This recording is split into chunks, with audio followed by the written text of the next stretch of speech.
Um,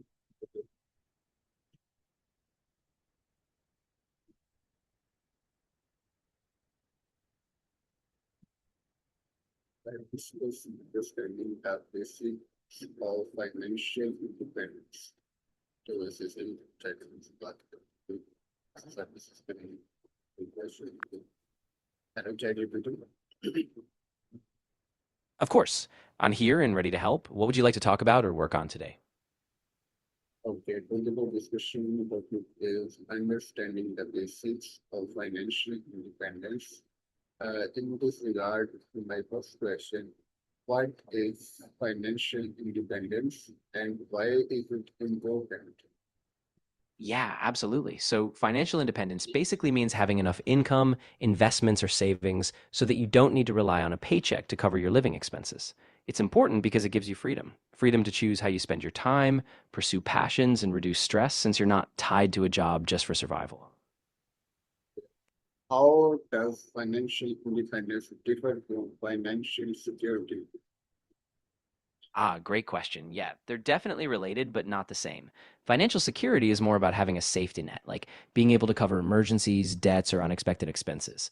Financial independence, on the other hand, means having enough passive income, wealth, that you don't need any paid work at all. So security is a foundation. Independence is more like a long term goal beyond that.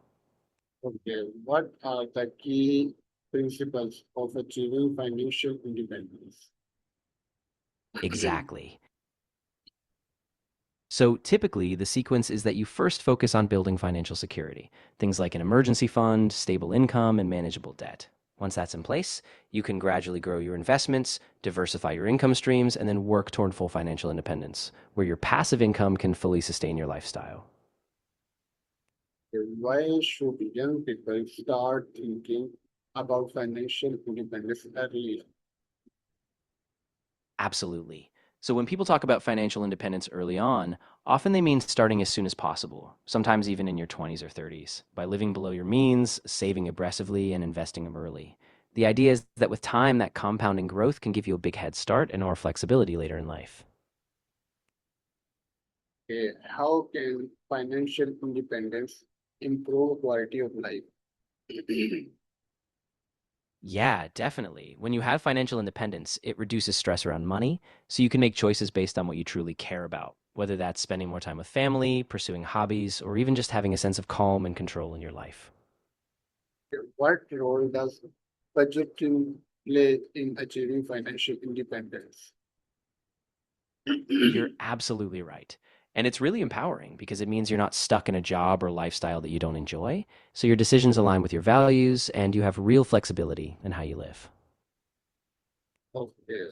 How can tracking expenses help build wealth? Exactly. Keeping expenses in check is one of the core steps. When you reduce your spending, you free up more money to save and invest.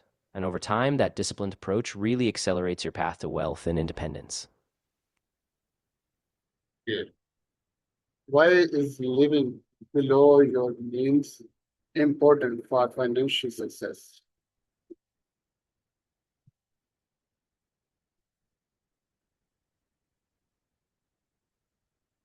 The question is, why is living below your means important for financial success? Do you understand my question? Of course, if you have any other aspects of financial independence you're curious about, like investing strategies, budgeting tips, or even potential pitfalls, just let me know and we can dive into those. What is the difference between needs and wants in personal finance? That's a really important distinction. So, needs are those essential expenses you absolutely have to cover, things like housing, food, healthcare, transportation. While wants are the extras, the things that add comfort or pleasure but aren't essential, like dining out, travel, or entertainment. Being able to separate them helps you prioritize spending and saves more effectively. How can creating a financial plan support long-term goals? Yeah, a financial plan is really key because it acts like a roadmap. You set clear goals, whether it's early retirement, buying a home, or starting a business, and then you break down the steps how much you need to save, how you'll invest, and what habits you'll build. And by regularly reviewing that plan, you stay on track toward those long term dreams. Okay. What is an emergency fund and why is it You're well, essential? of course. If anything else pops into your mind, whether it's financial topics or something else entirely, just let me know. I'm here to help with any kind of guidance you need. My question is, how Of course. Whenever you have more questions or just want to explore another topic, whether it's personal finance or something totally different, my I'm all set to jump question in. Just my sure question thing. is, If anything else comes up or you just want to revisit these ideas later, I'll be here. Just let me know what you need. my question is, what is Of an course. emergency fund and why is it essential? Great question. An emergency fund is basically a pool of money set aside specifically for unexpected expenses, things like a medical bill, car repair, or sudden job loss. It's essential because it gives you a financial safety net, so you don't have to go into debt or disrupt your long term goals when something unexpected happens. How much money should be kept in an emergency fund? Yeah, that's a common question. A lot of experts recommend having about 3 to 6 months worth of living expenses saved. That way, if something happens, like losing a job or a big surprise expense, you have enough to cover yourself without stress. Okay. How can debit affect financial independence? Exactly. Once you have that emergency fund in place, it's like a buffer that helps protect your financial independence goals. It keeps you from having to dip into investments or take on debt just to deal with life's curveballs. What strategies can help reduce or eliminate debt? Absolutely. A solid emergency fund can help you avoid going into debt or needing to take risky financial moves during a crisis. So while it might not eliminate every uncertainty, it certainly reduces the chance that a surprise expense derails your plans. Why is avoiding unnecessary debt important? Oh, super important. Unnecessary debt like high interest credit card balances or impulsive loans can really slow you down. By avoiding it, you keep more of your income free for savings, investments, and those long term financial goals. What is the role of saving in financial independence? Exactly. By staying out of unnecessary debt, you free up your resources so you can invest more, grow your assets, and ultimately reach financial independence sooner with more stability. How can consistent saving habits lead to financial freedom? Absolutely. Consistent saving is like building a muscle. Every small, regular contribution adds up over time. And once those savings grow, you can invest them, ride out market ups and downs, and gradually achieve that financial freedom you're aiming for. Okay, what percentage of income should ideally be saved? That's a great question. Ideally, a budget should be reviewed and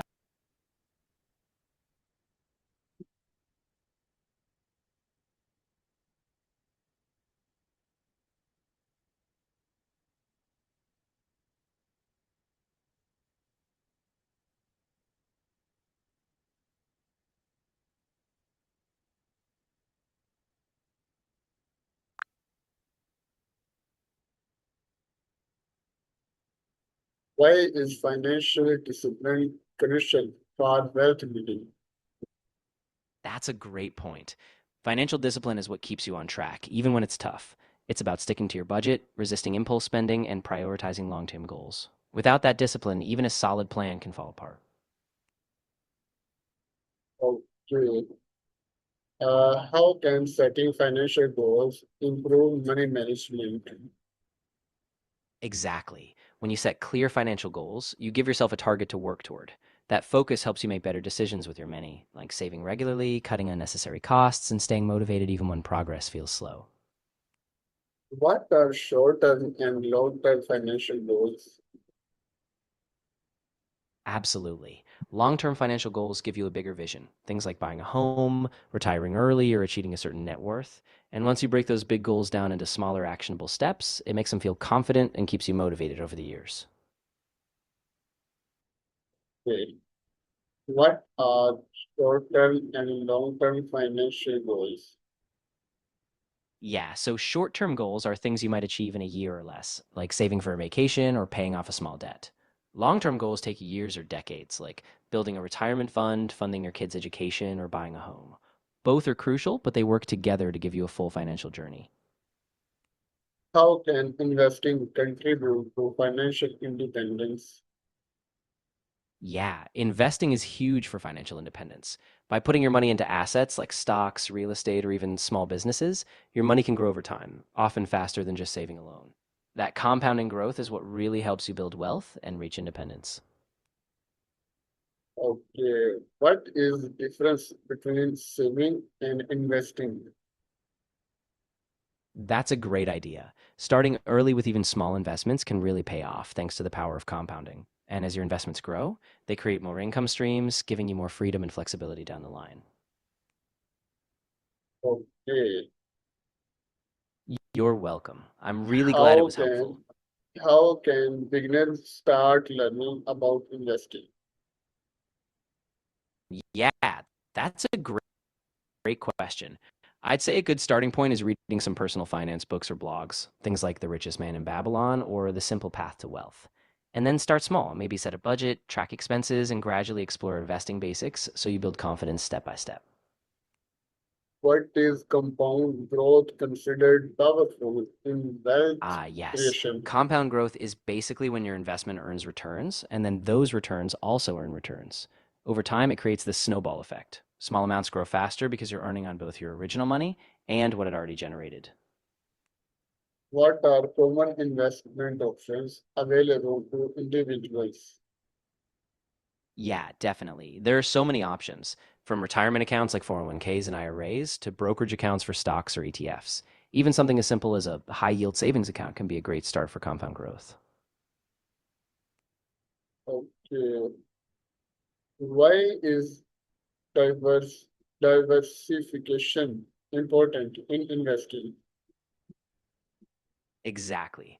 Investing is a powerful tool, but it's all about finding a strategy that fits your goals and risk tolerance. So once you get comfortable, you can diversify, mixing stocks, bonds, real estate, and other assets, so you build a balanced growth over time. How can the risk tolerance influence investment decisions? That's a really smart approach. The more you educate yourself by reading, learning from others, or even working with a financial advisor, the more confident and informed your decisions will be. And that helps you stay on track towards your long term goals. Okay, what role does financial education play in achieving independence? Oh, it plays a huge role. Financial education gives you the knowledge to make smart choices, like budgeting, investing, and avoiding costly mistakes. The more you understand how money works, the better you can plan and take control of your future. Uh, how can reading books on personal finance improve money management? Exactly. When you have a solid financial education, you can build really intentional money habits. So you know where every dollar goes, you can prioritize your goals, and you're more resilient when unexpected challenges come up. What are most common financial mistakes people make? Yeah, absolutely. Some common mistakes are things like not having a budget, neglecting to save early, racking up high interest debt, or not diversifying investments. Avoiding those pitfalls is really key to staying on track. Okay. How can impulse spending delay financial independence? Yeah, that's the goal. By staying mindful of your habits, continuously learning and adjusting as you go, you really build a solid foundation. And step by step, that independence just becomes more achievable and more real. Why is developing good money habits important? Oh, it's so important because those habits are what keep you on track day to day. When you consistently save, budget, and invest, those small actions add up and help you avoid financial stress, keeping you steadily moving towards your goals. How can increasing income accelerate financial goals? Yeah, definitely. By consistently investing early and keeping those good habits, you give your money time to grow. And that compounding effect speeds up progress. So, what might have taken decades can happen much faster with discipline and a solid plan. What are some ways to create multiple income streams?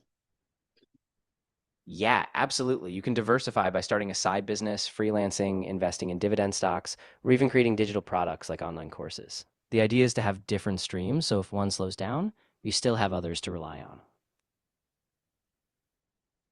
How can side businesses support financial independence?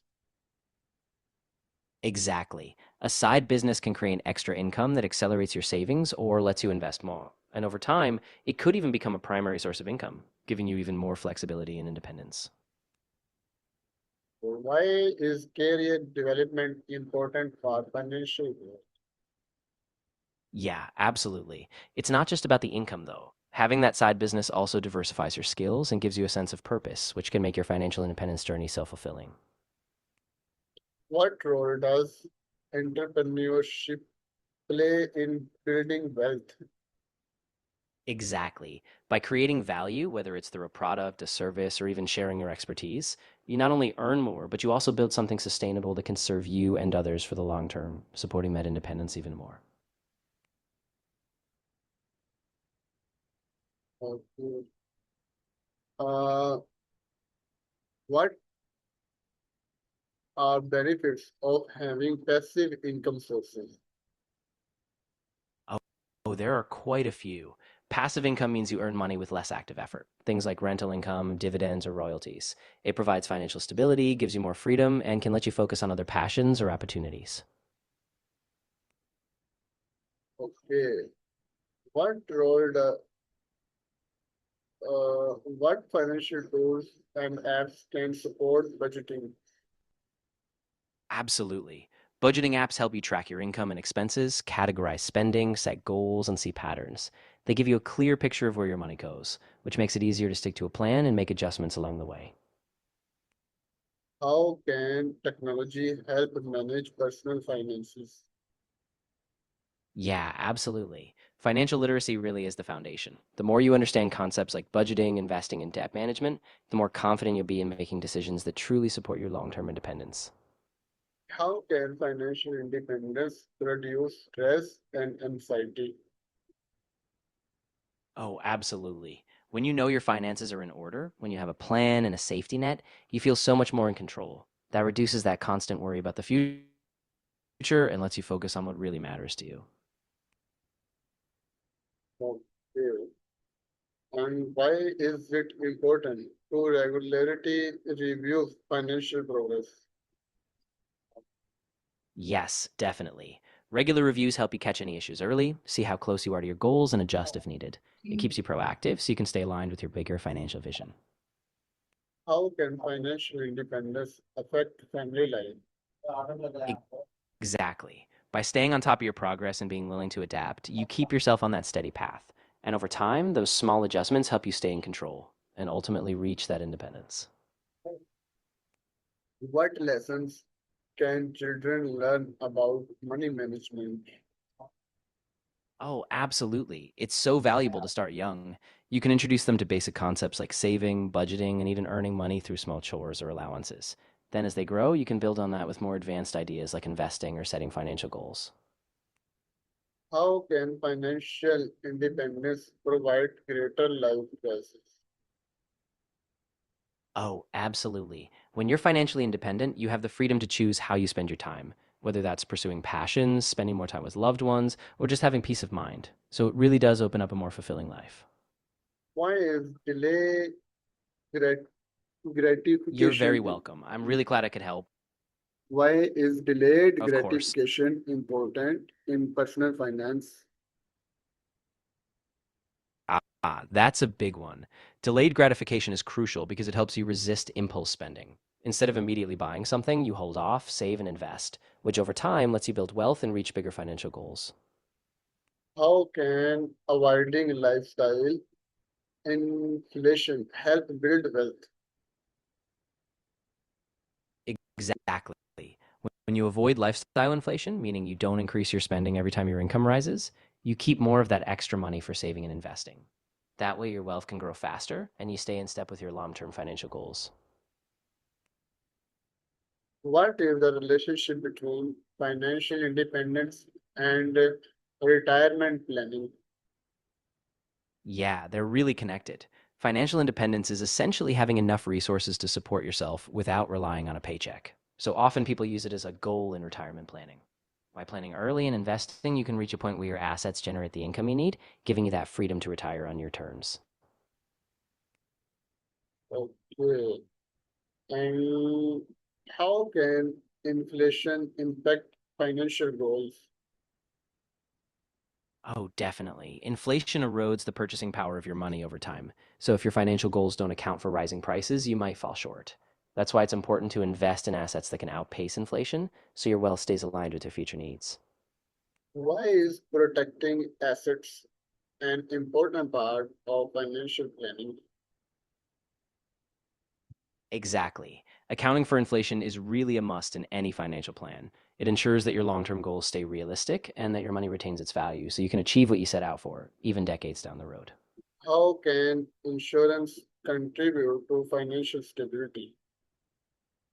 Absolutely. Insurance is like a safety net. Whether it's health, life, or property insurance, it protects you from huge unexpected expenses that could derail your progress. So, by having the right coverage, you keep your financial plan stable no matter what happens.